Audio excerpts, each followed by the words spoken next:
Hey out there, this is Thursday, May 30th, 2019, and it's just about 10:13 in the morning here in Northern California.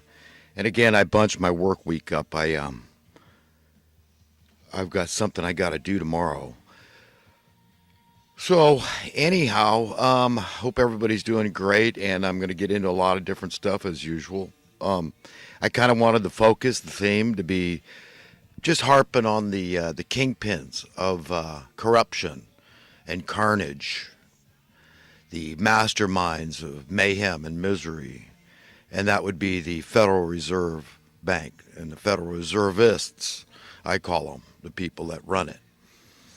We talk about the richest people in the world all the time, right? You hear these multi-billionaires, and Jeff Bezos, well, until recently was the richest man in the world. He had to split his fortune with his former wife, I guess, but because I always suspected he was trying to be the first official trillionaire. But, when you consider the fact that you have the copyright to the money printing press, that's a big deal because essentially you are worth as much as you say you're worth when you've got this perpetual patent. You see, people bandy terms about all the time like capitalism and socialism and conservatism and liberalism and all kinds of terms that nobody really understands. So it's like we're all in Babylon until people define the definitions. They can't have a productive conversation because, for one thing, we all know that words can have many different meanings. So it's important to understand which specific meaning you're using. And then there could be variations that aren't even in the dictionary. For example, government. Will the government explain to you the way I would explain to you that the only legitimate government, constitutionally speaking, in America is we the people? Not we, some of the people, an exclusive, privileged handful of people, but we all the people collectively. That is what constitutes the only valid, legitimate government in America. So, the government that so many people think of, I can tell just when I have a conversation with them, is one that involves bureaucrats and politicians and lawmakers. That they feel is the government, the true government. So that's what's in their mind. And it may be in my mind too, but until we have that discussion and straighten that out, sort that out, and have that meeting of the minds, we really don't know what the hell we're talking about if we're starting to have a conversation about the government, good or bad. Well, if we're talking about the constitutional government, we the people, the only legitimate, valid government there is, it's a good thing.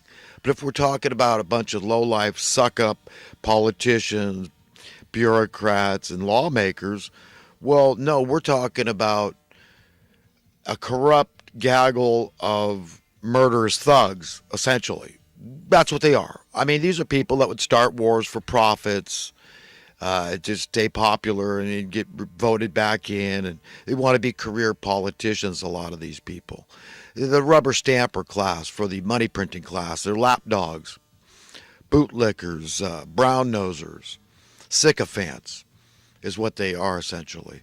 And so many bureaucrats just go along. They got a job, a good paying job, and they probably get cost of living adjustments. So they just shut up. They just go along to get along, take the path of least resistance. Everything is great.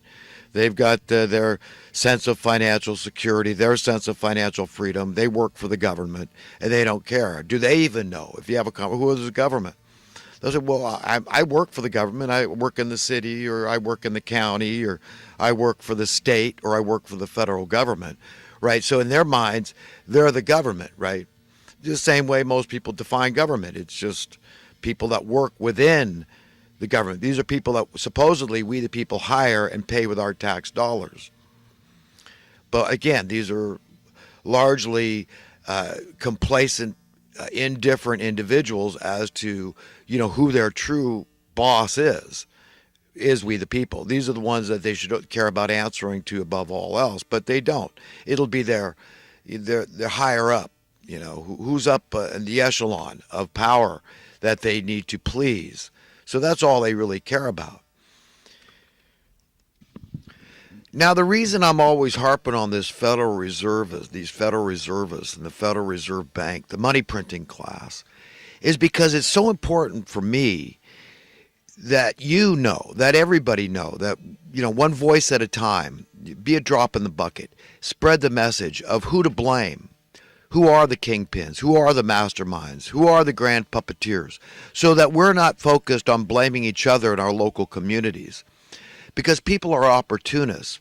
People are scared. They're financially insecure.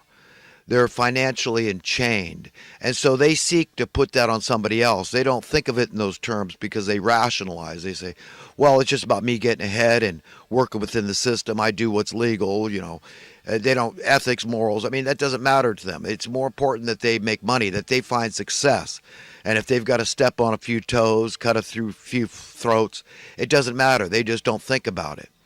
They're indifferent. They're complacent to the effect that their business practices have on other people in their local communities. So I'm telling you, please don't blame these people. They're mindless morons. They're like automatons. They're just doing what is in their best interest. They care about themselves and their families. They're looking out for an old number one. This is practical. This is pragmatic. This shows common sense that they care about their families. And if it means that somebody else's family suffers because of their need to care for their family, themselves, then, that's the way the ball bounces. That's the way the cookie crumbles in their mind. So you can't blame these people because they're just kind of pitiable and pathetic, but yet they are walking all over other people. So I get the problem you might have with people in your local community. But you see, they're just doing what the top dogs are allowing them to do. Always go back to the kingpins. It's these sycophantic, lapdog, suck-up politicians. We're talking about Congress and Senate, the top ones, right? The top politicians, and sometimes in the executive branch. Lately, that hasn't been the case. Trump's been anti-establishmentarian. The establishmentarians hated Trump. That's why they didn't want him in office. The status quo didn't like him. They would shake it up. He was kind of a wild card, and so they wanted to err on the side of safety. They wanted establishmentarian rule by Hillary Clinton. That's used to that. They know what to expect. Like going into Burger King, you order a Whopper, and you know darn well what a Whopper tastes like, and you want that. That's your comfort zone. So that's what they wanted with Hillary Clinton. They didn't get that. They got Trump. You understand? So he is not a friend to the establishment necessarily, although he has not done nearly enough, in my mind, to put the Federal Reservists in their place. These are the kingpins, after all. So he could circumvent the Congress and Senate, all these top politicians, by doing something by executive order like JFK tried to do. That's why I say he should pull a JFK. You see, JFK was upsetting the balance of power by playing true capitalism. That's what he did when he introduced a new form of currency with these treasury notes that were silver-backed, silver notes, if you will, silver certificates that looked just about like dollars as we know today. And the people of America were taking to them. They understood the concept intuitively, instinctively. They understood that sound money sounded good to them. They knew that they wanted their currency not to be diluted. That's a term that I have coined. It's another term to understand currency debasement. I've never heard it before. I mean, some economists might have used it out there, but for all intents and purposes, I'm going to tell you, I think I coined that term. And it's very apropos to understanding what's going on here and how they're stealing the wealth of our nation. And this is my big beef with the Federal Reservists and these suck-up politicians at the top that are the rubber stamping class for the money printing class. Do you understand? That they cushion themselves, they insulate themselves from the damage they do. They say, sure, we're diluting your currency. We know that by going into debt ever more, and we just raise the cost of living and we put it on the backs of the poor. Any tax the poor have to pay is a tax on the poor, after all. And the cost of living is supposed to be a hidden tax. Shh, don't talk about it. But it's a real tax. I mean, if it walks like a duck and quacks like a duck, it's a duck. So who's paying the ultimate price? It's the poor. It's those living paycheck to paycheck and increasingly more insecure, more fearful, having increasingly less freedom, financial freedom I'm talking about. This is what's been going on. This is how they steal the wealth of the working class. They dilute your currency. Do you understand how that works? See, we the people want sound currency. We want to maintain that concentration. And we would like it to grow. That would be great. Okay, if $1 an hour in the mid 60s, you could live a middle class life.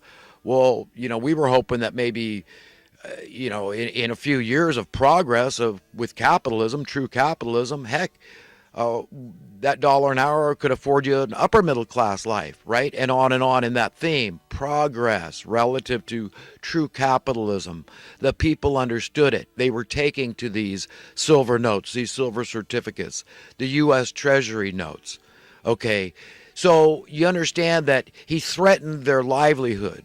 He was trying to take their job, okay, to make to ridicule that. We know that the South Park episode, right, where the immigrants were taking their job. I mean, I see this illegal immigration thing as all small potatoes. It's just a distraction, a diversion away from these a-holes. Okay, because we're screwing it up all over the world. Who could say America hasn't been the most influential nation in the world for a hell of a long time? So we're the ones screwing it up in South and Central America. In fact, Max and Stacy on the Kaiser Report, they had a Mexican journalist that didn't even know what the hell he was talking about. And he was saying, yeah, it was Hillary and Barack Obama. People need to know Barack Obama was no friend of the working class, not domestically or abroad in Latin America. So it was them. He was getting these politicians sell out to the bankster class, working for these Federal Reservists. Do you understand the money printing class? I mean, who doesn't want that job? Oh, what do you do for? Oh, I print money. That's my job. Yeah, that's my. How do you like that? Yeah, magic, huh? Print as much. I put the nation in debt, and then I make the poor people pay. I do dilute their money. I debase their currency. I de-worth their money, and it's all done by stealth. Yeah, they're stupid idiots. They don't even know what's going on. Their cost of living keeps going up. And we don't talk about giving commensurate cost of living adjustments to the minimum wage workers. Oh, no, we don't have that discussion at all. No, we don't point out the math, and we don't talk about the real consumer price index, right, the CPI, and how it's all calculable. It's not even a difficult, complicated calculation. It's very simple to add the market basket of goods, all those things that you need to survive, the cost of living, housing and food and water and certain energy needs, maybe clothing and toiletries and all that kind of stuff that we all use, right? So you would calculate the cost of all those things. I'm not going to include luxury items in that market basket of goods, cars and anything else, boats, yachts, whatever, airplanes. No. Just the stuff you need.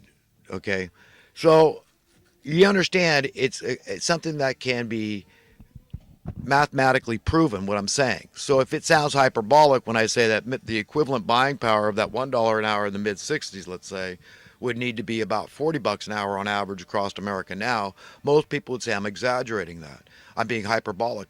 Hey, well, maybe it is a little high in some areas, but maybe it's low in some areas, and it is, because you could not purchase a home in San Francisco making $40 an hour working a 40-hour work week. Do you understand? Okay, that's a fact. You need well over $100,000 a year to be a homeowner in San Francisco. I mean, just your property taxes alone are probably going to be close to $10,000-$20,000 a year, and that's just going to go up because the percentage will just keep raising the percentage that you got to pay. Dilute your currency, so more of your money's worth less. And then